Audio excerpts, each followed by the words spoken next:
Bienvenue sur Africa 24 dans cette nouvelle édition du Non-Stop Info. Voici les titres de l'actualité. Prolongation des élections générales au Zimbabwe, initialement prévue ce mercredi 23 août. Le triple scrutin s'est poursuivi ce jeudi. Une mesure exceptionnelle pour permettre à tous les électeurs de s'exprimer dans les urnes suite à l'ouverture tardive de plusieurs bureaux de vote. Un nouveau chapitre s'ouvre après le 15e sommet des BRICS qui s'est achevé ce jeudi 24 août en Afrique du Sud. Le groupe des 5 pays émergents a validé l'intégration de 6 nouveaux pays, dont 2 du continent africain. Cet élargissement entrera en vigueur dès le 1er janvier 2024. Et le Cameroun, pays hôte de la CAN de volleyball dames, échoue aux portes de la finale en s'inclinant face au Kenya. Le trophée se jouera entre le Kenya et l'Égypte. Les Kenyanes vont chercher une 10e étoile contre l'Égypte qui en totalise 4. Au Zimbabwe, les élections générales de ce mercredi 23 août se sont poursuivies ce jeudi. En cause, l'ouverture tardive de plusieurs bureaux de vote.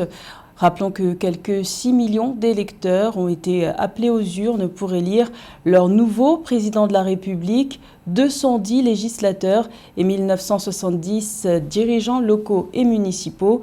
Les résultats officiels devraient être donnés par la commission électorale du Zimbabwe dans les 5 jours qui suivent les scrutins. Le point avec Mildred Diamou.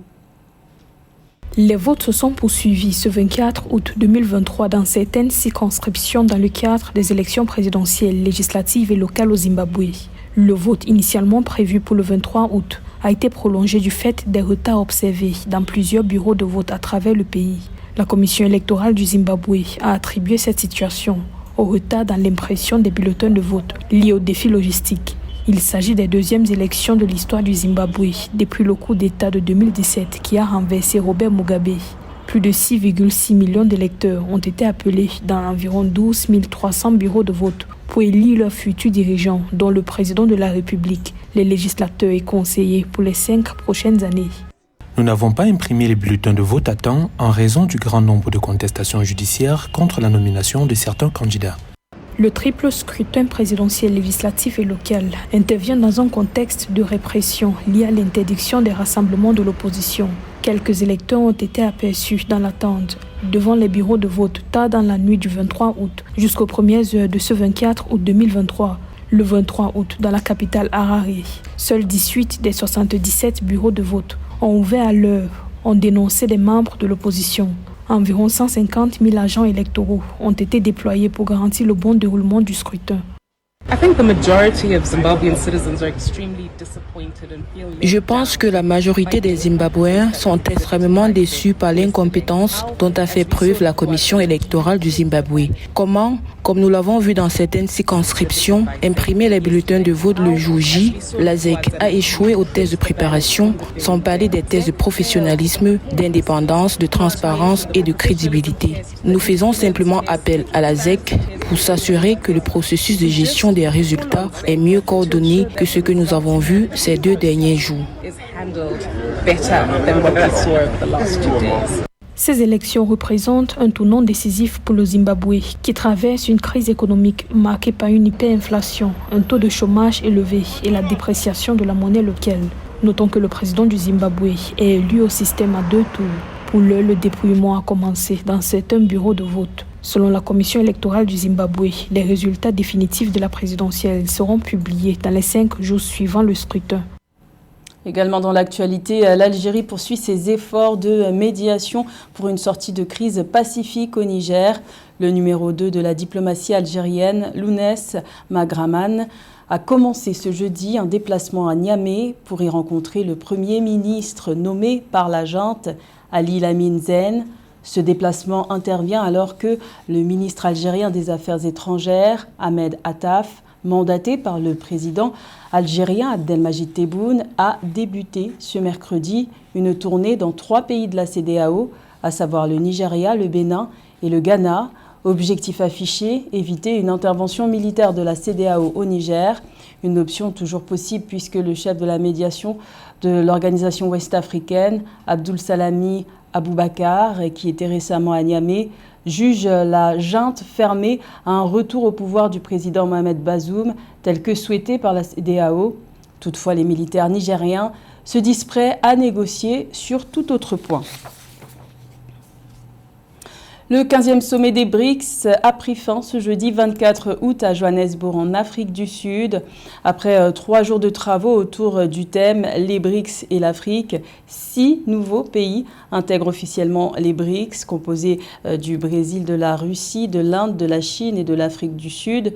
2 pays africains figurent parmi les nouveaux entrants. Il s'agit de l'Égypte et de l'Éthiopie. Les précisions de Mildred Diamou. Le 15e sommet des BRICS, qui a débuté le 22 août, s'est achevé le 24 août 2023 à Johannesburg, en Afrique du Sud.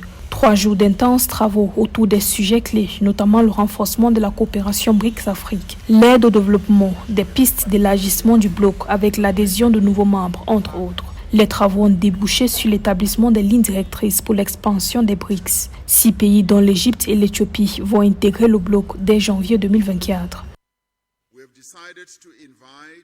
Nous avons décidé d'inviter la République d'Argentine, la République arabe d'Égypte, la République fédérale démocratique d'Éthiopie, la République islamique d'Iran, le Royaume d'Arabie saoudite et les Émirats arabes unis à devenir membres à part entière des BRICS. L'adhésion prendra effet à partir du 1er janvier 2024.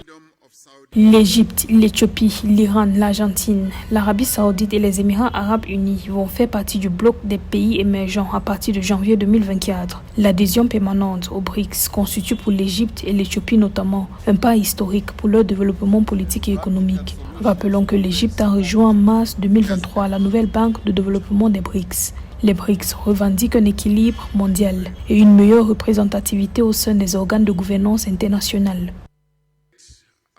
Nous réaffirmons notre engagement en faveur du multilatéralisme inclusif et du respect du droit international, y compris des buts et principes consacrés dans la Charte des Nations Unies.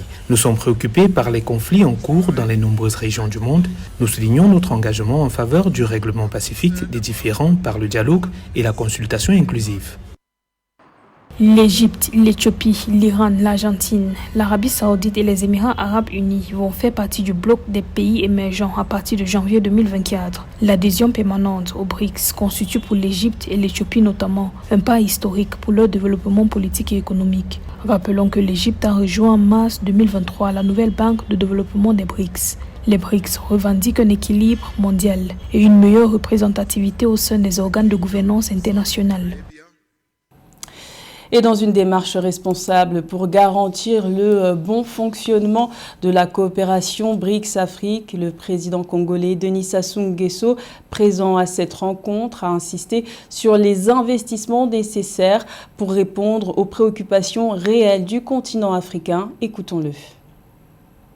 Nous avons la certitude que le partenariat des BRICS avec l'Afrique sera d'autant plus bénéfique dans la marche vers le développement, qui s'attachera à être une véritable co-construction mutuellement profitable. Mais la condition du succès de ce partenariat au service du développement est de nous attaquer aux préoccupations réelles du continent.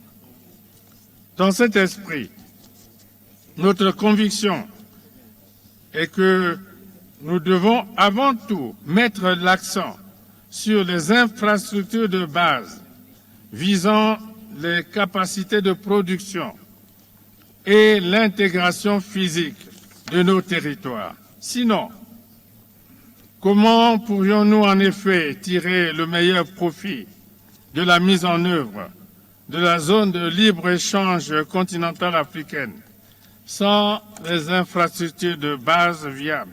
Transport, télécommunications, énergie. Dès lors que près de 600 millions de personnes n'ont pas accès à l'électricité, comment envisager l'industrialisation du continent? Ces questions sont essentielles. 25 millions de dollars, c'est le montant du fonds déployé par la Banque nationale d'investissement du Mozambique pour financer l'exportation de biens générés par les petites et moyennes entreprises nationales. Une mesure qui a pour but de promouvoir les produits locaux sur le marché international et d'accélérer la croissance du pays. Un sujet de Marie-Raphaël Antolo. 25 millions de dollars, c'est le montant mobilisé par la Banque nationale d'investissement du Mozambique pour soutenir les exportations des petites et moyennes entreprises nationales. Avec ce fonds, des subventions seront attribuées aux entreprises pour les accompagner dans ce processus d'exportation. Ce montant, selon Ansha Omar, responsable du développement des affaires à la Banque nationale d'investissement, permettra non seulement de stimuler le crédit à l'exportation des biens appartenant aux petites et moyennes entreprises, mais permettra aussi d'améliorer le climat des affaires pour ces entreprises. La BNI veut soutenir les PME exportatrices afin d'augmenter leur production en développant de nouveaux produits et pour assurer leur expansion sur les marchés étrangers. Nous voulons faciliter la croissance des PME et du pays lui-même, ce qui signifie que les entreprises peuvent nous appeler pour que nous puissions évaluer leurs besoins réels dans le cadre de ces subventions. Les exportations actuelles du Mozambique sont principalement du charbon qui compte pour 21,1% des exportations totales, de l'aluminium à soit 13,4%, de l'énergie électrique comptant pour 8,9%, du titane comptant pour 6,6%, du coke à 6,5%, des barres d'aluminium à 5,8%, du gaz de pétrole à 5,7%, des légumes secs à 3% et du tabac. Un rapport de 2021 de la Banque mondiale stipulait d'ailleurs que le pays est ouvert au commerce extérieur qui représente plus de 100% du PIB de son économie.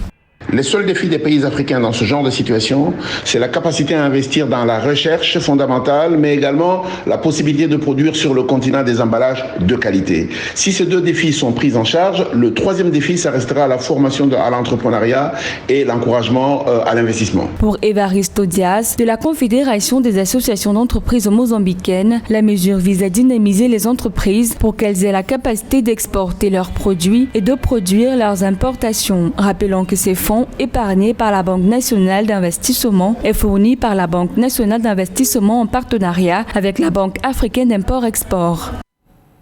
Plusieurs pays d'Afrique de l'Ouest sont touchés par l'anthrax, aussi appelée la maladie du charbon, depuis le début de l'année 2023. Il s'agit d'une infection bactérienne qui touche les animaux domestiques et sauvages et qui peut infecter les êtres humains. Le Nigeria fait partie des pays qui enregistrent des cas. C'est dans ce contexte qu'une campagne de sensibilisation a été lancée le 19 août pour vacciner les animaux. Les précisions de Nana Kamsukom. Le premier cas d'anthrax au Nigeria a été signalé dans une ferme d'élevage multi-espèces comprenant des moutons, des chèvres et des vaches située à Gadiri dans la zone locale de Suleja dans l'état du Niger, où certains animaux présentaient des symptômes notamment un suintement de sang par les orifices corporels. Le gouvernement fédéral du Nigeria a pris des mesures proactives pour veiller à ce que l'épidémie soit contrôlée et contenue rapidement au Nigeria. Sensibiliser le public à la maladie du charbon afin de démystifier la maladie et de lui faire prendre conscience des moyens de la combattre et de s'en protéger. Un mois après la déclaration de cette épidémie, la faculté de vétérinaire de l'université d'Abuja lance une campagne pour lutter contre l'anthrax. J'ai le plaisir absolu de recevoir les 800 doses de vaccins du ministère fédéral de l'Agriculture à l'université d'Abuja. Je vous remercie pour votre soutien, comme toujours.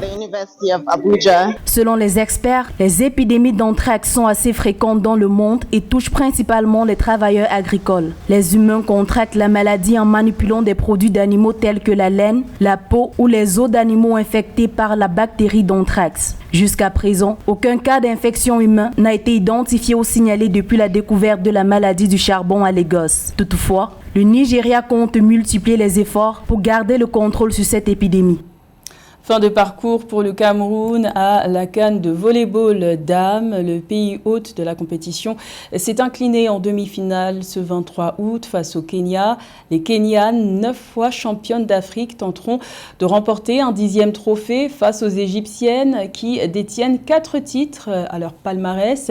L'équipe qui l'emportera représentera l'Afrique aux Jeux Olympiques de Paris 2024. Le point avec Séverin Duque.